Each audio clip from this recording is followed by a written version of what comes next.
These are Gateron Giants, and these are Gateron Minis, a Gateron Giant recolor with some slight changes.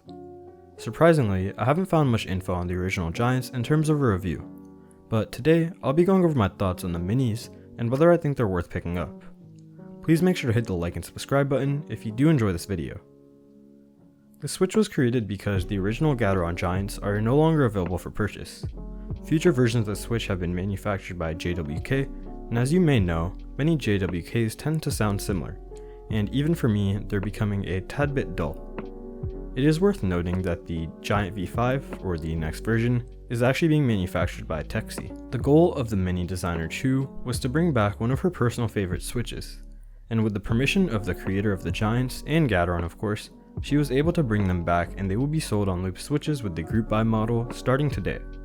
While the original Giants feature an absolutely lovely baby blue stem and milky housing, these use a nice shade of pink, and honestly, I can't tell which one I like more in terms of aesthetics. On to the breakdown. The bottom housing is the well-known Gateron Milky Blend. The spring is the 62-gram Gateron Yellow Spring, the stem is made of palm, and the top housing is also that Milky Blend. These are a 5-pin linear switch. Retailing at $5.50 for 10 switches, these are in the mid-tier range, along with others like Cherry Hyperglides and JWKs. There is no factory lube, but you can opt to get these lubed and filmed from Lube Switches, or contact Chu for her lube service. Let's take a listen to how these sound on my VAS 60. As always, please keep in mind that sounds vary due to many factors.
The stock experience of these was not enjoyable for me. They sounded quite harsh and loud, with the spring ping being quite evident. The smoothness was slightly better than the stock Gateron Milky Yellow, so not smooth but not terribly scratchy to the point where they're unusable. Coming to the switch wobble, the stock and Lubed film both have little housing wobble, and a similar amount of stem wobble, so it might not be worth it to film these. Lubed film, these switches completely transform. They sound more full and very slightly muted. While they do have some scratchiness to them even after using a thicker lube like 205G0, this isn't noticeable while typing, and it makes for quite a pleasant sound. I think it's important to also pair this with a board that doesn't mute switch characteristics a ton, since these really need to have their sound brought out. The spring weight is perfect for me, and I'm a huge fan of the Gateron Yellow spring. It's nice and snappy, not too heavy and not too light. I don't think these are a good option though if you're looking to just pop in switches into a board and call it a day, so I wouldn't use them stock. With a lot of my JWK switches sounding similar, these are extremely nice for a change, and the milky housing might be my favorite. If you would like to pick these up, you can use my discount and affiliate link found via my website or link in the description. A quick thank you to Chew and Lube Switches for allowing me to review these. All thoughts are my own, of course. If you did enjoy, please consider dropping a like and hitting the subscribe button. Feel free to join my Discord to interact with me and follow my socials for more. Peace.